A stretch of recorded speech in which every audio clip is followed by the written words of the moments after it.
Это президент Российской Федерации находится в Дагестане, обнимает священную для мусульман книгу Коран и обещает держать эту книгу в самом лучшем месте Кремля.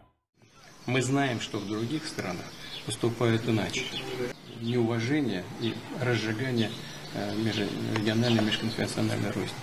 А это российские силовики в подмосковном городе. Совершенно беспардонно, без спроса, без разрешения вошли в мечеть.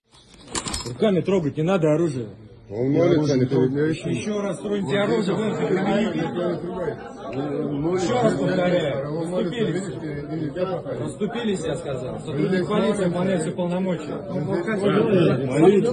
Вы не мешаете молиться, видите, человек надо, те молили. Кому надо, те молили. Ключа внимания. Вот такая Россия.